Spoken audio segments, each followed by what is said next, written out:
Point में आपका स्वागत है। आज हम पटवारी और पंचायत सेक्रेटरी का जो पावर शेयरिंग टॉपिक है, उसके एमसीक्यू क्वेश्चन करेंगे। इसी के साथ हम आज की वीडियो स्टार्ट करते हैं। हमारा पहला क्वेश्चन है, निम्नलिखित में कौन सी क्षैतिज सत्ता की साझेदारी द्वारा सुनिश्चित की जाती है? ऑप्शन है विकेंद्रीकरण, कोई भी अंग अंतिम सत्ता का उपयोग नहीं करता, संघवाद या कोई नहीं। जैसे कि हॉरिजेंटल, यहाँ पे बोला हॉरिजेंटल पावर। हॉरिजेंटल पावर क्या होती है? जिसमें गवर्नमेंट के 3 ऑर्गन्स होते हैं, जिसको बोलते हैं जैसे कि जैसे सबसे पहले होती है हमारी विधान पालिका, सबसे पहले होती है विधान पालिका, फिर होती है हमारी कार्यपालिका और फिर होती है हमारी न्यायपालिका। उसको बोलते हैं हम हॉरिजेंटल पावर, यानी सभी को इक्वल पावर दी गई है और किसी के पास असीमित शक्तियां नहीं है। तो इसमें सही ऑप्शन हो जाएगा ऑप्शन बी, यानी कोई भी अंग अंतिम सत्ता का उपयोग नहीं करता, सभी को जो है इसमें इक्वल पावर दी गई है। जैसे कि इसमें बताया गया है कि हॉरिजेंटल पावर में सरकार के तीनों अंग विधायिका, कार्यपालिका, न्यायपालिका एक ही स्तर पर कार्य करते हैं और उसके उसे ही हम चेक एंड बैलेंस पॉलिसी या चेक एंड बैलेंस सिस्टम भी कहते हैं। नेक्स्ट क्वेश्चन है, यह मान्यता कि बहुसंख्यक समुदाय अपनी इच्छा और जरूरतों के अनुसार देश पर शासन करने में सक्षम होना चाहिए, क्या कहलाता है? ऑप्शन है सत्ता की साझेदारी, केंद्रीय सरकार, बहुसंख्यकवाद या सामुदायिक सरकार। इसका सही ऑप्शन है बहुसंख्यकवाद, यानी कि जब कोई समुदाय जो है जो बहुसंख्यक में है और वो अपने हितों के अनुसार कार्य करे और अल्पसंख्यकों की को ध्यान में रख के पॉलिसियां ना बनाए, तो वो उसको बहुसंख्यकवाद कहते हैं। जैसे कि यहाँ बोला गया है, बहुसंख्यकवाद वह विचार है जनसंख्या बल के आधार पर बहुसंख्यक वर्ग शासन करता है और अल्पसंख्यकों के हितों की अनदेखी करता है। इसका हम बेस्ट एग्जांपल ले सकते हैं श्रीलंका में सहेली समुदाय की नीतियां। नेक्स्ट क्वेश्चन हमारा, सत्ता की साझेदारी के युक्तिकरण का कारण निम्नलिखित तथ्यों पर जोर देते हैं कि हमें पावर शेयरिंग क्यों करना चाहिए, इसके क्या कारण है, पावर शेयरिंग से क्या हो सकता है। तो इसका ऑप्शन है पहला, it ensure the stability of political order. Second question है, it reduce the possibility of conflict between social group. तीसरा ऑप्शन है, it gives a fair share to minority. Fourth option है, it is the very spirit of democracy. देखो, सबसे पहले जो हम power sharing करते हैं तो उससे क्या होता है कि जब भी जो सोशल ग्रुप होते हैं, जो भी भिन्न भिन्न धर्मों के लोग रहते हैं, तो उनमें क्या हो जाता है, कॉन्फ्लिक्ट कम हो जाता है जब हम पावर शेयर कर देते हैं। और इससे क्या होता है कि अल्पसंख्यक समुदायों को भी इक्वल का दर्जा दिया जाता है, जैसे कि भारत में दिया गया है। और इससे क्या होता है, स्टेबिलिटी, यानी कि पॉलिटिकल ऑर्डर में क्या होता है, एक स्थिरता आ जाती है। तो इसका सही उत्तर हो जाएगा, इसका ए भी सही है, बी भी सही होगा, क्योंकि ये जो है समुदाय के बीच में कॉन्फ्लिक्ट कम कर देता है जब हम पावर शेयर कर देते हैं। और it give a fair share to minority, ये भी बिल्कुल सही है, यानी कि माइनॉरिटी को भी शेयर दिया जाता है और उसको भी इक्वल स्तर पे लाने का प्रयास किया जाता है। तो इसका सही उत्तर हो जाएगा ऑप्शन डी, ए और बी सी, ये हमारे सही उत्तर है। जैसे यहाँ पे बताया गया है कि जो हम पावर शेयरिंग कहते हैं तो उसके दो तरीके से, जैसे प्रूडेंटल होता है और एक मोरल कारण हो सकता है। हमारा नेक्स्ट क्वेश्चन है, चेक एंड बैलेंस, नियंत्रण और संतुलन की प्रणाली की सत्ता साझेदारी का दूसरा नाम है। ऑप्शन है power sharing among social group का, वर्टिकल डिवीजन ऑफ पावर का, हॉरिजेंटल डिवीजन ऑफ पावर का, political parties and pressure group का। सबसे पहले जैसे कि पावर शेयरिंग कितने तरीके से की जा सकती है। पहला है, मैंने आपको बताया था, horizontal division of power. Horizontal division of power क्या होता है, जिसमें जो है गवर्नमेंट के डिफरेंट 3 ऑर्गन होते हैं, 3 ऑर्गन्स उनको कहा जाता है, जैसे कार्यपालिका, विधानपालिका और न्यायपालिका। हम इस तरीके को क्या बोलते हैं, हॉरिजेंटल डिवीजन ऑफ पावर। इसमें क्या होता है कि तीनों ऑर्गन जो होते हैं बिल्कुल इक्वल होते हैं, किसी के पास भी असीमित शक्तियां नहीं होती हैं। तो उसी को हम क्या बोलते हैं, चेक एंड बैलेंस सिस्टम भी कहते हैं। दूसरा हम शेयर पावर करते हैं वर्टिकल डिवीजन ऑफ पावर। इसमें क्या होता है कि सबसे पहले पावर शेयरिंग होती है सेंट्रल लेवल पे, सेंटर के बाद आ जाता है आपका स्टेट लेवल पे, स्टेट के बाद आपका आ जाता है लोकल लेवल पे। यानी कि जैसे कि सेंटर में केंद्र सरकार, स्टेट में राज्य सरकार और जो है ग्रामीण स्तर पे जो है जैसे लोकल सरकार, तो इसको बोलते हैं हम वर्टिकल डिवीजन। तीसरे तरीका जैसे कि होती है, जैसे कि सोशल ग्रुप जैसे इसका बेस्ट एग्जांपल है आपका कम्युनिटी, जो गवर्नमेंट बनाई गई थी बेल्जियम के द्वारा, तो ये जो है इसका बेस्ट एग्जांपल है, जिसमें जो है विभिन्न धर्मों के लोग जो होते हैं, जैसे कोई पर्टिकुलर धर्म है उसको अपना सोशल ग्रुप, उसने अपना सोशल ग्रुप बना लिया और उसको क्या होता है कि उसके जो भी इशू है तो वो सरकार से जो है साझा कर सकती है, उसको शेयर कर सकती है, उसको सोल्व कर सकती है। और तीसरा जो चौथा जो हमारा जो पावर शेयर होती है, political parties and pressure group, दबाव समूह क्या होते हैं जो कि दबाव समूह जो होते हैं, जैसे कि किसी विशिष्ट जैसे कि ट्रेड यूनियन, जो मजदूर ट्रेड यूनियन जो होते हैं जो व्यापार के हितों के लिए या फिर मजदूरों के हितों के लिए जो है हितों की बात करते हैं। तो चार तरीके से टोटल पावर शेयरिंग होती है। तो इसका सही उत्तर हो जाएगा चेक एंड बैलेंस सिस्टम बोलते हैं, वो बोलते हैं आपको हॉरिजॉन्टल डिवीजन ऑफ पावर को। जैसे यहाँ पे बताया गया है कि हॉरिजॉन्टल डिवीजन ऑफ पावर जो है, जैसे विधायिका और कार्यपालिका और न्यायपालिका एक दूसरे पर डिपेंड रखते हैं, मतलब एक दूसरे के कार्य पर नजर रखते हैं। जैसे कि बता दूं कि जैसे कि विधान पालिका का काम क्या होता है, कानून बनाना, और कार्यपालिका का काम क्या होता है, सॉरी कार्यपालिका का काम होता है उसको उसको इम्प्लीमेंट करना, लागू करना, और न्यायपालिका का काम होता है उसको देखना कि यानी कि कोई कानून जो है किसी के अधिकारों का उल्लंघन तो नहीं कर रहा है, या वो सही है या गलत है, तो इसका एनालाइज करता है ये। तो हमारा नेक्स्ट क्वेश्चन है, यूरोपीय संघ का मुख्यालय कहाँ स्थित है? इसके ऑप्शन है पेरिस में, वॉशिंगटन में, ब्रुसेल्स में, या ब्रिटेन में। तो इसका सही उत्तर है ब्रसल्स में। जैसे कि बेल्जियम की राजधानी ब्रुसेल्स में जो है यूरोपीय यूनियन का हेडक्वार्टर है। नेक्स्ट क्वेश्चन है, श्रीलंका की जातीय संरचना के संबंध में सही कथन चुने। इसका पहला ऑप्शन है, major social group are Sinhala speaking 74% and Tamil speaking 18%। Second option है, among Tamils there are Sri Lanka Tamils and Indian Tamils. There are about 7% Christians who are both Tamil and Sinhala. Most Sinhala speaking are Hindu Muslim and Tamil speaking are. इसके इसको जैसे मैं आपको समझा देती हूँ, जैसे कि जो श्रीलंका का एथिक कंपोजिशन रहा था एथनिक कंपोजिशन रहा था, उसको पहले देख लेते हैं। जैसे कि मान लीजिए ये हमारा क्या है, श्रीलंका है। तो श्रीलंका के जैसे कि ईस्ट वाले क्षेत्र में, नॉर्थ ईस्ट वाले क्षेत्र में क्या है हमारे, तमिल्स, जैसे कि इसको तमिल्स जो बोलते हैं, इंडियन तमिल्स, इंडियन इसमें जो है आपके इंडियन तमिल है। और नीचे वाले क्षेत्र जो है सिहला ग्रुप है, यानी सिहला ग्रुप जो है श्रीलंका में क्या है, मेजोरिटी में है। और ये लगभग जो है 74% जो है सिहला जो है कहाँ पे है, श्रीलंका में। और ये और तमिल जो है ये भी दो ग्रुप में बटा हुआ था। तमिल जो है, इंडियन तमिल जो है वो 18% थे, और ये भी दो दो भाग में बटा हुआ है।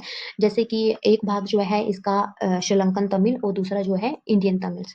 और बाकी 7% जो क्रिश्चियन है, 7% क्रिश्चियन जो है वो तमिल एंड सिंहला है, जो तमिल भी है और सिंहला भी है। और जो सिंहला 74% जो सबसे अधिक मेजोरिटी में है, वो हिंदू सॉरी बुद्धिस्ट को मानते हैं, यानी बुद्धिस्ट की लैंग्वेज बोलते हैं। और बाकी जो इंडियन तमिल जो है वो हिंदू और मुस्लिम की लैंग्वेज बोलते हैं। आपको ये समझ आ गया होगा कि श्रीलंका में 74% मेजोरिटी में सिंहला, और बाकी तमिल, इंडियन तमिल है 18%। और इंडियन तमिल भी दो सब ग्रुप में बटे हुए हैं, Sri Lankan Tamils and Indian Tamils. और बाकी 7% जो है वो बोथ है, तमिल एंड सिंहला। और जो सिंहला जो है वो बुद्धिस्ट बोलते हैं, और बाकी जो है आपके सिंहला जो आपके इंडियन तमिल जो है वो हिंदू और मुस्लिम बोलते हैं। तो इस हिसाब से हमारा पहला भी ठीक हो गया कि मेजोरिटी में सिला 74% बोलते हैं, एंड बाकी तमिल स्पीकिंग जो कि नॉर्थ ईस्ट वाले रीजन में रहते हैं 18% बोलते हैं। सेकंड भी सही हो गया कि जो हमारे इंडियन तमिल है वो भी टू पार्ट में बंटे हुए हैं, जैसे श्रीलंका तमिल और इंडियन तमिल। तीसरा भी सही है कि देर आर अबाउट 7% क्रिश्चियन, ठीक है 7% क्रिश्चियन है, और वो तमिल भी है और सिंहला भी है, बोथ है। और लास्ट ऑप्शन है जैसे कि मोस्ट सिंहला स्पीकिंग और हिंदू मुस्लिम, बिल्कुल गलत हो गया, क्योंकि सिंहला जो फॉलो करते हैं वो बुद्धिस्ट को फॉलो करते हैं, और तमिल जो स्पीकिंग करते हैं वो हिंदू और मुस्लिम बोथ को। तो इस हिसाब से हमारे तीन ऑप्शन सही है, ए बी सी। इसका सही उत्तर हो जाएगा ऑप्शन ए। जैसे यहाँ बोला गया है डी इसलिए गलत है क्योंकि सिंहला भाषा जो है बौद्ध है, और तमिल भाषा जो है हिंदू और या मुस्लिम है। नेक्स्ट क्वेश्चन है, बेल्जियम के संविधान में डैश और फ्रेंच भाषी मंत्रियों की संख्या समान रखी गई। जैसे अब मैं आपको बेल्जियम का समझा देती हूँ। पीछे हमने श्रीलंका का एथनिक कंपोजिशन पढ़ा, और इसी हिसाब से हम बेल्जियम का पढ़ते हैं, एथनिक जातीय कंपोजिशन का कैसे था यहाँ का। जैसे कि मान लीजिए कि ये जो है आपका, ये मैप थोड़ा आगे पीछे बनेगा, ये मान लो कि ये ऐसे ही बेल्जियम है। तो बेल्जियम जो है टू पार्ट में, टू रीजन में बंटा हुआ था, टू रीजन में। तो नॉर्थ वाले पार्ट को कहते हैं फ्लैमिश रीजन, फ्लैमिश रीजन। और साउथ वाले पार्ट को जो है वो उसको बालोनिय रीजन कहते हैं। साउथ वाले को क्या कहते हैं, बालोनिय रीजन। और आपके जो नॉर्थ वाले को फ्लैमिश रीजन कहते हैं। तो नॉर्थ वाले रीजन में आपके 59% लोग जो है वो रहते हैं डच, यानी जो बेल्जियम में सबसे ज्यादा मेजोरिटी में जो है वो है डच। और साउथ में बालोनिया रीजन में जो है आपके 40% लोग जो है वो रहते हैं फ्रेंच में, फ्रेंच, और वो बोलते हैं फ्रेंच। और आगे इधर इस साइड जो आपका ये वाला रीजन जो हो गया आपका, ये वाला रीजन ये, तो यहाँ पे जो है आपका 1% जो है आपकी क्या है, जर्मनी। ये इसका एथनिक कॉम्पोजिशन हो गया। यानी कि मेजोरिटी में बेल्जियम में है फ्लेमिश रीजन के, यानी कि वो है डच। फ्लेमिश रीजन में रहते हैं आपके डच, और आपके बालोनी रीजन में रहते हैं आपके फ्रेंच। राइट। तो क्वेश्चन क्या पूछा गया है, बेल्जियम के संविधान में डैश और फ्रेंच भाषी मंत्रियों की संख्या समान रखेगी। तो इसमें सही ऑप्शन हो जाएगा डच। ठीक है, यानी 59%, 59% डच जो है फ्लेमिश रीजन में रहते हैं, और डच बोलते हैं, और बालोनिया रीजन में 40% लोग फ्रेंच रहते हैं, और ये फ्रेंच बोलते हैं, और 1% जो है ये बोलते हैं जर्मनी लैंग्वेज बोलते हैं। जैसे यहाँ रखें, जो फ्रेंच भाषी मंत्रियों की संख्या समान रखी, ताकि कोई भी एक तरफा फैसला ना ले सके। इसका मतलब क्या है, इसको मैं भी आपको समझा देती हूँ कि जिस तरह से इन्होंने जो है अपने जो गवर्नमेंट को, इन्होंने जो अपना एकोमोडेशन किया हुआ था अपने गवर्नमेंट का, वो बहुत अच्छे तरीके से किया हुआ था। यानी कि इन्होंने जो जब गवर्नमेंट बनाई थी, तो उन्होंने फ्रेंच और डच जो भी भिन्न भिन्न जो भाषाएं बोली जाती थी, उनको इक्वल रिप्रेजेंटेशन का दर्जा दिया था अपने अपने पॉलिटिकल पावर शेयर। उन्होंने बहुत अच्छे तरीके से पावर शेयरिंग की थी। तो इसलिए ये बोलता है कि केंद्र सरकार में डच और फ्रेंच भाषी मंत्रियों की संख्या बिल्कुल समान रखी गई थी, ताकि किसी प्रकार का कोई कन्फ्लिक्ट ना हो। नेक्स्ट क्वेश्चन है, डैश का अर्थ साझा संस्कृति पर आधारित एक सामाजिक विभाजन है। Ethnic, democracy, secularism, none of the above. सही उत्तर है एथनिक। जैसे कि एथनिक यानी सामाजिक समूह साझा संस्कृति, भाषा, इतिहास, उत्पत्ति पर आधारित होते हैं, जहां लोग सभी को एक समान पृष्ठभूमि मानते हैं। नेक्स्ट क्वेश्चन है, देश के भीतर विरोधी समूह के बीच हिंसक संघर्ष जो युद्ध जैसा लगे क्या कहलाता है? Civil war, proxy war, colonial war, none of the above.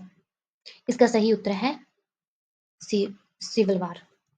जैसे कि आपको किसी देश की सीमाओं के भीतर जो भी समूह के भीतर जो भी युद्ध होता है, उसको सिविल वार कहा जाता है, गृह युद्ध कहा जाता है। नेक्स्ट क्वेश्चन है, श्रीलंका एक स्वतंत्र देश रूप में कब उभरा?